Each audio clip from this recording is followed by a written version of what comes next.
जैसे जैसे आपका बिजनेस स्केल होता है, आप नए-नए ब्रांचेस खोलते हो, फाउंडर में क्या चेंजेस आता है? मैं अपने बता सकता हूँ शायद आपको ना बहुत कॉन्शियसली ना अपने टीम पे रिलाई करना पड़ता है, करना चाहिए। सो जो आज भी अगर मुझसे पूछोगे ना, मुझे बहुत अच्छा लगता है मैं अपने स्टोर पे खड़ा हूँ, मैं अपने कस्टमर को देखूँ, मैं उनसे पूछूँ, "अरे कैसा लगा? What's your opinion? कैसे क्या है?" फिर धीरे-धीरे रियलाइज़ हुआ कि ये काम अब मेरे बंदों को करना चाहिए। तो अब वहाँ पे आप पीछे हटते हो, आप ये देखते हो कि आपके जो मतलब इसके लिए जो डेज़िग्नेटेड बंदे हैं, वो कैसे क्या कर रहे हैं। तो सबसे ज़्यादा ज़रूरी है कि आपको डेलीगेट करना आना चाहिए। बिना डेलीगेट किए, बिना टीम बनाए स्केल इम्पॉसिबल है। ठीक। सो इम्पॉसिबल वर्ड अगर कहीं पे हुँ। लगता है ना, तो मुझे तो लगता है यहाँ पे लग सकता है। Scale without team.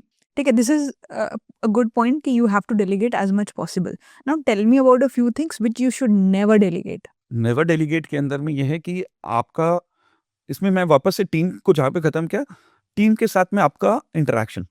हुँ। सो ये कुछ चीज़ें जहाँ पे आपको कभी भी दूसरा मुझे लगता है कि आपको ग्राउंड लेवल पे क्या चल रहा है ना, उसका सेंस हमेशा होना चाहिए कि जो आप इवॉल्व होते जा रहे हैं, तो ओवर द टाइम पता भी नहीं चलता कि आप कैसे इवॉल्व हो गए हैं। हुँ। जो जर्नी आपने चालू की, कुछ तो कॉन्शियसली होते हैं, कुछ सबकॉन्शियसली भी आपके चेंजेस आते रहते हैं। ग्राउंड लेवल से आप कैसे अपने आप को जुड़े रख सकते हैं ना, that is equally very, very important कि चल क्या रहा है। और दूसरा जो चीज़ है कि मुझे जो लगता है इन करंट एज आपको अपने आप को टेक से अलग नहीं कर सकता कोई भी फाउंडर। अगर आप टेक सेवी हैं कि नहीं है, बिज़नेस अगर आपको सर्वाइव कराना है तो आपको टेक रखना ही पड़ेगा अपने पूरे स्केल में। आपने टेक की बात की, आप लोग एआई कैसे यूज़ कर रहे हो?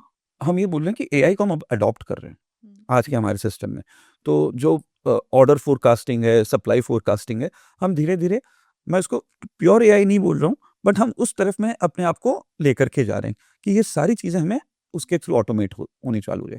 अभी भी हम इस चीज़ को ऑटोमेट ही करवा रहे हैं through our data points and everything, but इसको और बेटर हम एआई एडॉप्शन से आराम से कर सकते हैं। फिर एआई मार्केटिंग और कई सारी चीज़ों में अपने आप ऐसे सीप इन होता चला जा रहा है। मैं वही बोल रहा हूँ ना कि मैनी टाइम्स अपने को पता भी नहीं चलता। अभी जब आपने पूछा तब रियलाइज़ हुआ अरे यार! इतनी जगह पे तो एआई अपने आप ही काम कर रहा है for communications, for marketing, for lot many other things. It's hmm, hmm. Either मैं नहीं कर रहा हूँ, मेरी एजेंसीज़ कर रही हैं, जो भी है। पहुँच तो चुका ही है सभी जगह। जैसे शादियों में आजकल डोमिनोज़ के स्टॉल होते हैं, है ना? वैसे आप लोगों ने भी फ्रूट स्टॉल शादियों में शुरू किया है? शादियों में और इन सब जगह पे हमारा सेलेक्टिव मतलब रहता ही है। रहता है। हाँ, तो ये हमारा one of the very core business है। तो this is very requirement based पे है। जैसे हम बहुत पर्टिकुलर हैं कि हमें स्टॉल्स लगाने हैं, राइट। लाइफ़स्टाइल इवेंट्स में एंड हेल्थ रिलेटेड इवेंट्स में। वहाँ पे हमारे कस्टमर्स हैं। तो आपका वहाँ पे बहुत कॉन्शियसली हम इस चीज़ पे फ़ोकस करते हैं। शादी-ब्याह पे अगर मतलब आज के डेट में अ, ऑल गॉड ग्रेस इतनी अच्छी ब्रांड बिल्डिंग हो चुकी है, तो बहुत आदमी को भी जूस के लिए वो हमारे स्टॉल्स ही प्रेफ़र करते हैं। तो वहाँ पे करते ही हैं। बट या I guess that lifestyle exhibitions ये सब हो गए, इवेंट्स वगैरह हो गए, this is a very good place to build, brand building के लिए बहुत सही है। एकदम डू यू रीड? यार पहले तो बहुत करता था, बीच में छूट गई जो बोला ना अटेंशन स्पैन के साथ इश्यू होके रखी है। अभी बहुत फ़ोकस कर रहा हूँ। हुँ। अभी 2 बुक मैं पढ़ रहा हूँ। आई बिलीव कि मैं उसको एक बार बहुत I am giving my best effort कि मुझे वापस ये रीगेन करनी है। कौन-सा बुक पढ़ रहे हो? अभी मैं पढ़ रहा हूँ डैन ब्राउन की सीक्रेट ऑफ सीक्रेट्स और दूसरी पढ़ रहा हूँ अल्केश अग्रवाल की लिव एविल। आपसे बुक रिकमेंडेशन लेने वाले थे। So I think I am not that great but एक बुक मैं जो सबको बोलता हूँ वो है atomic habits by James Clear. या मतलब आई थिंक वो तो बाइबल है। उसको शायद मैं 2 बार भी पढ़ लूँ अब सेकंड मैं उसको ही वो मुझे सबसे ईज़ी लग रहा है कि उसको वापस से स्टार्ट करो तो शायद वो I would be able to regain that habit. या there are like very small hacks here and there और एक्चुअल में वो काम करता है। वो ऐसी बुक है ना जो लगता है कि यार ये दिक्कत तो है। जो बोल रहा है वो करके और करने में कोई इतना सिंपल है ना वो करना, कि जो आपको करना है वो आपके आस-पास में रखो, आपके विजुअल डिस्टेंस में रखो, वो आपके तो लगता है हाँ, और करके देखा तो चीज़ें हो रही है। आपके हिसाब से ऐसी कौन-सी चीज़ है जो लोग हेल्दी फूड इंडस्ट्री के बारे में गलत समझते हैं? उनको लगता है कि इसमें टेस्ट नहीं है, उनको लगता है कि ये कड़वा होगा, उनको लगता है कि यार ये क्या खाना है? इससे अच्छा तो हम वो समथिंग टेस्टी का जबकि आज के डेट में पूरी की पूरी हेल्थ इंडस्ट्री इतनी ज़्यादा इवॉल्व हो चुकी है हुँ।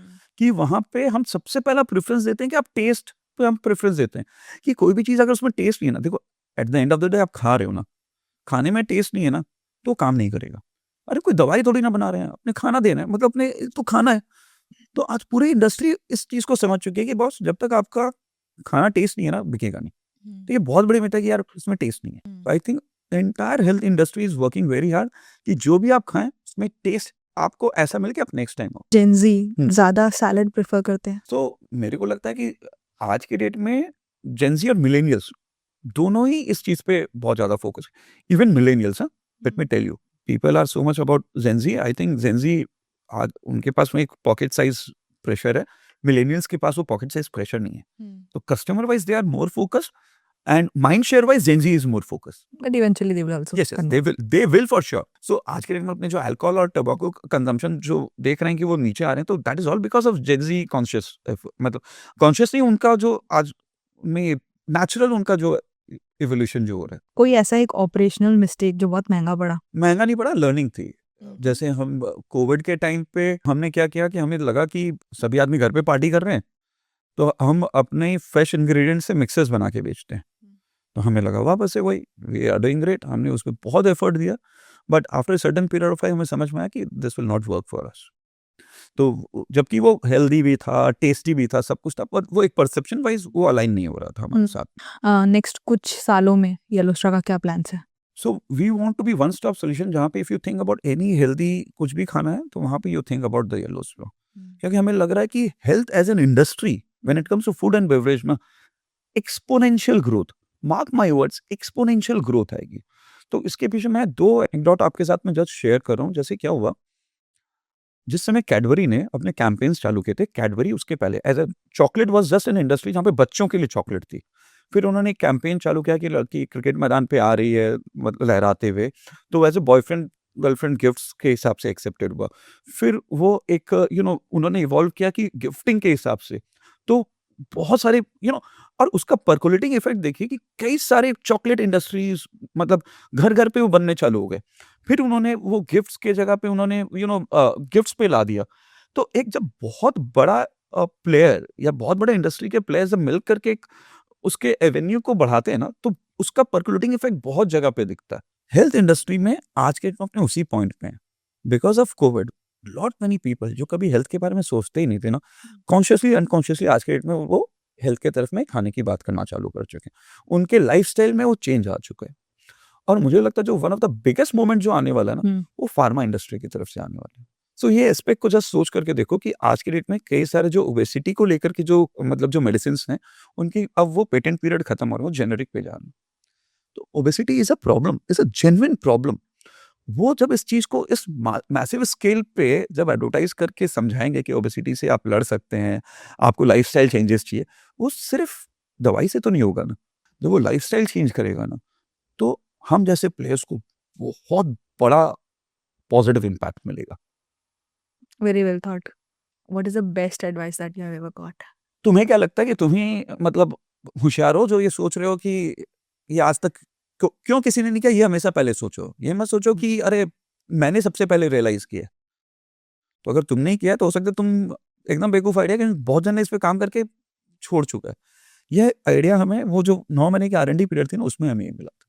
तो हम आप हर चीज में जब भी कोई चीज लॉन्च करते हैं ना, तो हम पहले इस एंगल से भी देखते हैं, भैया पहले क्यों नहीं हुआ है? उसके पहले भी तो ये चीज समझ लो।